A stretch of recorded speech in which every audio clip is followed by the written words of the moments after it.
उत्तरबंग विश्वविद्यालयेर आंडारे जे समस्त छात्र छात्रीरा रयेछो सायन टिउशन सेंटारेर पक्ष थेके तादेर अभिनंदन ज्ञापन करछि एबं आगाम परीक्षार शुभेच्छा बार्ता प्रकाश करछि। तोमरा जानो जे जून मासेर प्रथम सप्ताह थेकेई परीक्षा शुरू होते चलेछे एनुअल एग्जाम।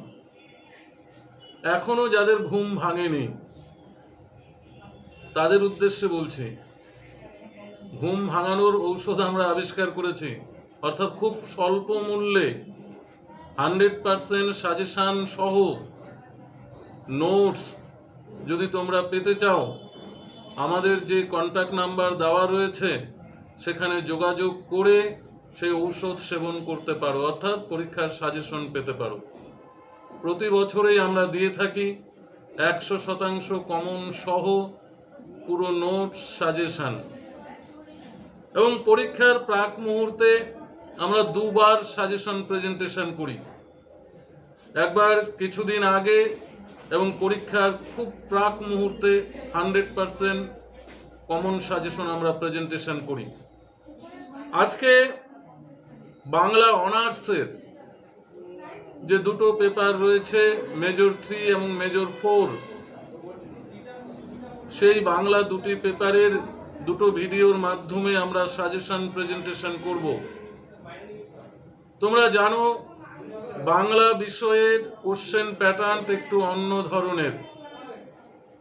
অন্যান্য সাবজেক্টে যেমন 3, 6, 12 নম্বরের কোশ্চেন থাকে, বাংলায় কিন্তু 2 নম্বরের, 3 নম্বরের, 6 নম্বরের এবং 12 নম্বরের প্রশ্ন থাকে।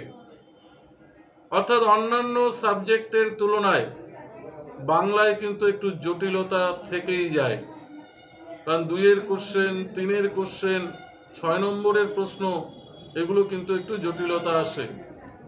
এবারে বিশেষ করে মাইনর বাংলা যাদের রয়েছে বা ডিএসসি বাংলা যাদের রয়েছে এবং অনার্সের যে 4th পেপার বাংলাটি রয়েছে, শুধুমাত্র ছোট গল্পের উপর ভিত্তি করে প্রশ্নপত্র। তাই ছোট গল্পের সংজ্ঞাগুলো এবং ছোট গল্পের যে বিষয়বস্তুগুলো রয়েছে, যে 13টি ছোট গল্প রয়েছে, প্রত্যেকটি ছোট গল্প সম্পর্কে নিখুঁত ধারণা না থাকলে 3, 6, 2 এর কোশ্চেন উত্তর করা সম্ভব নয়। প্রথমত এখন যে সাজেশনটি তোমাদের সামনে প্রেজেন্টেশন করছি তা বাংলা অনার্সের 3rd পেপারের যে বিষয়গুলি রয়েছে, অর্থাৎ বাংলা সাহিত্যের ইতিহাস যে রয়েছে সেই বিষয় থেকে, অর্থাৎ 3rd পেপার সাজেশন প্রেজেন্টেশন করছি। 12 নম্বরের জন্য যে প্রশ্নগুলো পরীক্ষার জন্য অত্যন্ত গুরুত্বপূর্ণ, তোমাদের পড়তেই হবে, বাংলা গদ্য সাহিত্য থেকে যে দুটো প্রশ্ন বলছি খুব গুরুত্ব দিয়ে পড়তে হবে। ফার্স্ট কোশ্চেন, বাংলা গদ্যের বিকাশে ফোর্ট উইলিয়াম কলেজের অবদান আলোচনা করো। আবার বলছি কোশ্চেনটা, বাংলা গদ্যের বিকাশে ফোর্ট উইলিয়াম কলেজের অবদান আলোচনা করো। সেকেন্ড কোশ্চেন, ওই গদ্য সাহিত্য থেকেই, বাংলা গদ্যের বিকাশে রাজা রামমোহন রায়ের অবদান আলোচনা করো। তোমাদের গদ্য সাহিত্য থেকে দুটোই দিলাম, দুটো কোশ্চেন খুব ভালো করে করবে। এবং গদ্য সাহিত্য থেকে তোমাদের সিলেবাসে রয়েছে ঈশ্বরচন্দ্র বিদ্যাসাগর, যেটা 6 নম্বরের জন্য ইম্পর্টেন্ট রয়েছে। বাংলা অনুবাদ সাহিত্যের ইতিহাসে ঈশ্বরচন্দ্র বিদ্যাসাগরের অবদান আলোচনা করো। নেক্সট আমরা 12 নম্বরের কোশ্চেনে যাব। যুগসন্ধির কবি নামে কে পরিচিত? বাংলা কাব্য জগতে তার প্রতিভার পরিচয় দাও। আবার বলছি, যুগসন্ধির কবি কাকে বলে? বাংলা কাব্য সাহিত্যে তার প্রতিভার পরিচয় দাও। কোশ্চেনটাকে ঘুরিয়ে দিতে পারে যে ঈশ্বর গুপ্তের কাব্য প্রতিভার পরিচয় দাও। তারপরের প্রশ্ন, বাংলা কাব্য সাহিত্যে ভোরের পাখি নামে কে পরিচিত? কাব্য প্রতিভার পরিচয় দাও। অথবা দিয়ে কোশ্চেনটা দিতে পারে বাংলা কাব্য সাহিত্যে ভোরের পাখি নামে কে পরিচিত, তার কাব্য প্রতিভার পরিচয় দাও। নেক্সট আমরা যাব নাট্য সাহিত্যে।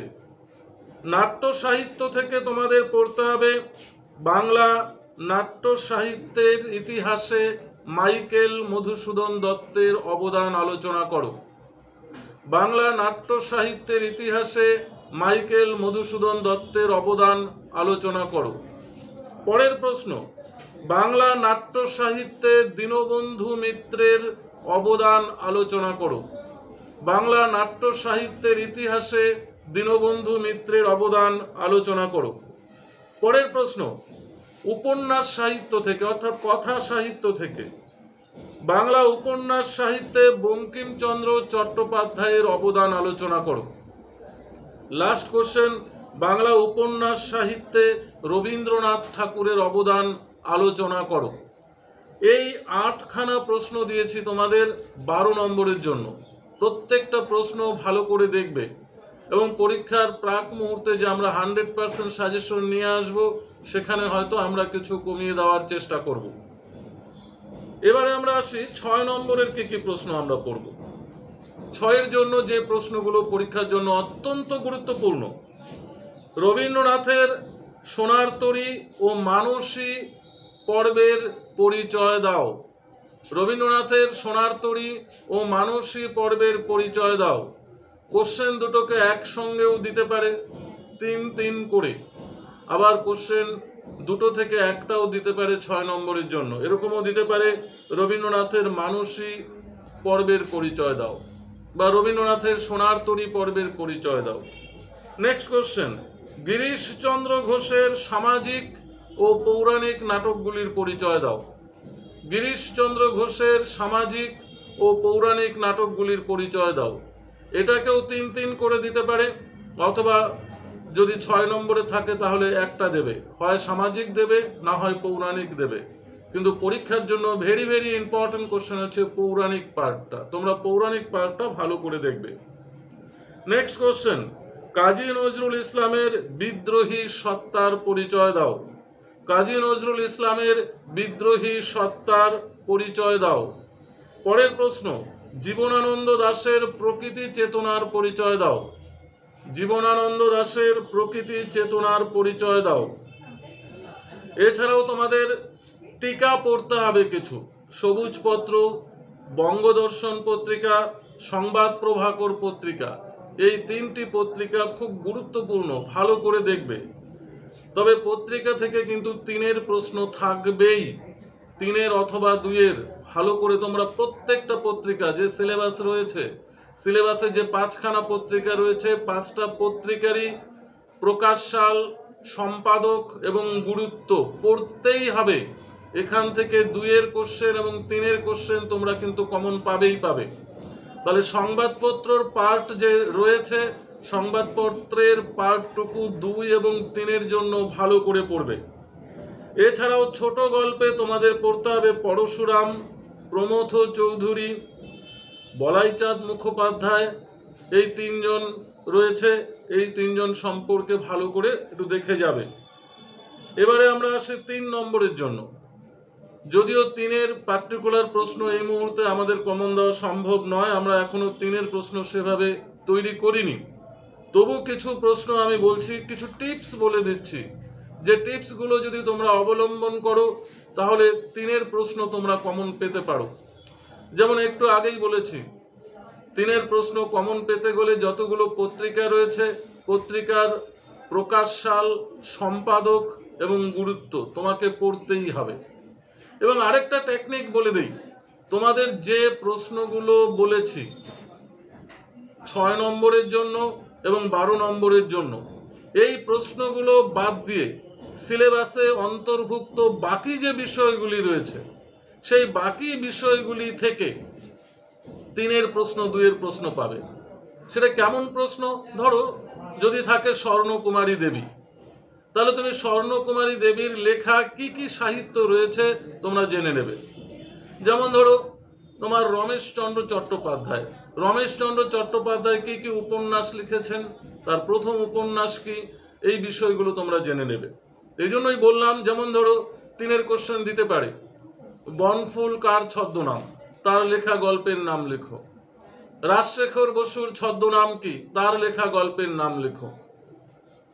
বা দিতে পারে যে বিহারীলাল চক্রবর্তীর ছদ্মনাম কি, বা কি নামে পরিচিত, তার কাব্যের নাম লিখো। এইভাবে কিন্তু 3-এর প্রশ্নগুলো তোমাদের দেখে যেতে হবে। 3-এর প্রশ্ন এবং 2-এর প্রশ্ন, অর্থাৎ বনফুল, ক্ষীরোদ প্রসাদ বিদ্যাবিনোদ, কল্লোল গোষ্ঠী, স্বর্ণকুমারী দেবী, এই যে বিষয়গুলো রয়েছে, ঈশ্বরচন্দ্র বিদ্যাসাগর, রঙ্গলাল, তোমার রমেশচন্দ্র চট্টোপাধ্যায়, স্বর্ণকুমারী দেবী, এই পাঠগুলো কিন্তু অবশ্যই অবশ্যই 3-এর জন্য এবং 2-এর জন্য দেখে যাবে।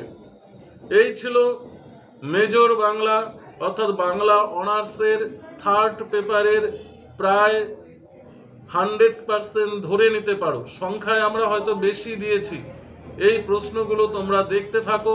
আমরা পরীক্ষার প্রাক মুহূর্তে, আবার আগে, পরীক্ষার ঠিক আগে আমরা 100% সাজেশান নিয়ে উপস্থিত হব।